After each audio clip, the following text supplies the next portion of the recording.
All right, take a sow on his leg lift here.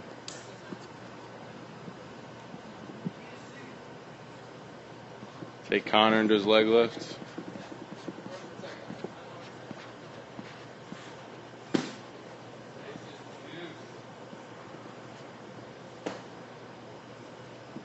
So that's a big leg lift that I don't really see there's no need for you to lift that high. I mean, if I was you, more where sow would be as high as you need to go. Plus you're kicking your leg up like that, so you're throwing a lot of momentum back in that direction, which is going to push your force vector vertical or back. And you can see your force vector is kind of going back in that direction, going back this way. So be careful with an aggressive leg lift. It can be hard to, work with. Let's take a sow down the mountain. He's going to be at those. He extends that leg to hold it in that position. He's like Trevor. He leads with the front hip, well, with the lift leg extended and back. You notice his force vector is moving down really, staying in with that front hip. It's moving with that front hip, or driving that front hip is really what's going on. As lift leg knee breaks his front hip, he's still closed off. He's got that good linear force vector. Hayden. So, your mom's here. So, here's your lift leg coming down. Your force vector is moving. Good. You're loading. Your lift leg's coming pretty quick though.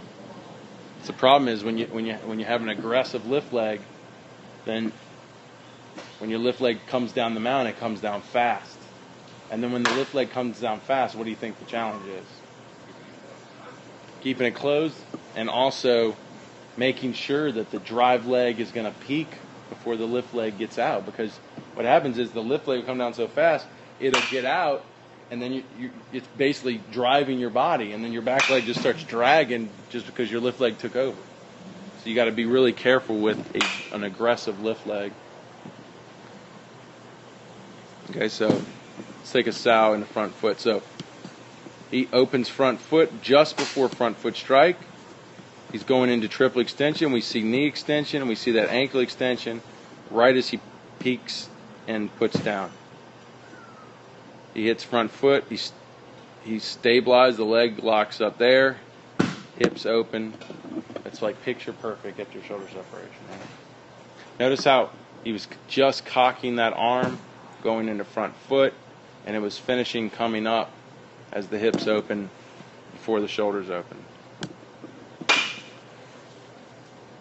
So let's just watch that lift leg. It's coming down pretty quick. Look how it flies out. And you can see it, and I think that's a lot of what's been going on too, is you're used to this really aggressive lift leg, and you're just trying to keep pressure on your backside, but just really ultimately moving or following the force of the lift leg.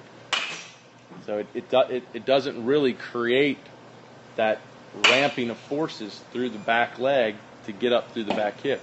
It creates a dominant force through the front side, dragging everything from behind. And I think that's what's causing you to even open up into a full stride, but to really not generate peak forces through the back side going into front foot. Does that make sense?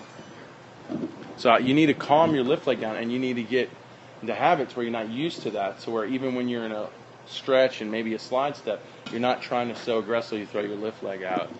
Okay? I mean, it's good. You open your stride with your front side. I mean, if you want a big stride, you put your front foot way out there. But you still got to power. Like I say, just because you have a 7-foot stride doesn't mean you're throwing 90 miles an hour. You got to have a 7-foot stride, and you got to move through it in 0.8 seconds, right? So you got to power that stride.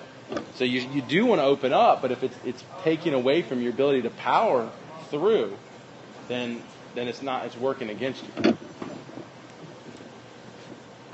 Okay, so that front side flies open, your back knee follows it, and you see some force, you see some drive, but I just think your front leg is just disrupting the whole movement.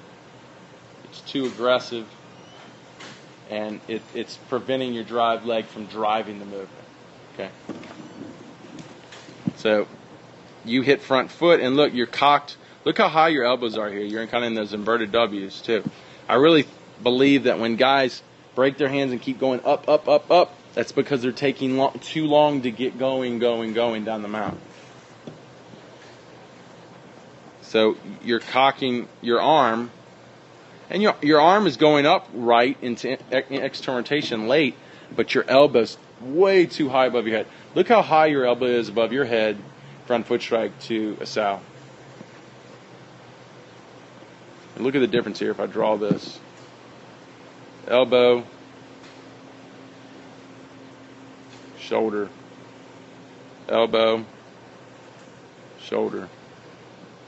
So yours is abducted above and he's below. That's harder in your arm, your shoulder, and your elbow. I'd say more your shoulder. That's how you get into impingement.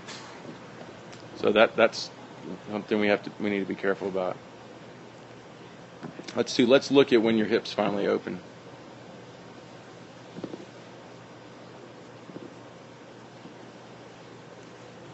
So your front leg's trying to stabilize and your foot's slipping. But there's your hips opening, say right there. So your hips open there. So no hip shoulder separation. Because the more the force was opening to the front side, it wasn't the driving through the back side, which would have pulled the hips and shoulders away more effectively. It would have been more of this as opposed to this. See, this is your force is coming through this side and not effectively creating hip shoulder separation. We want the force coming through the back side to create separation. Big difference, right? So, South, he gets extended well. Look at that maximum external rotation. You're getting a lot of horizontal, well, I wouldn't say a lot, but a little bit more adduction in front of your face at this point than him. Well, yours is actually a little farther back because of the blur. You can see you're continuing, or you're internally rotating late. He's internally rotating earlier. So notice when his elbow gets abducted, it's not as far out in front of his face. And when he goes into internal rotation, its elbow still stays somewhat up. Yours is right here, late. And look at his front leg extension. That's kind of that hyper extension that some, like Verlander, even gets. It's crazy.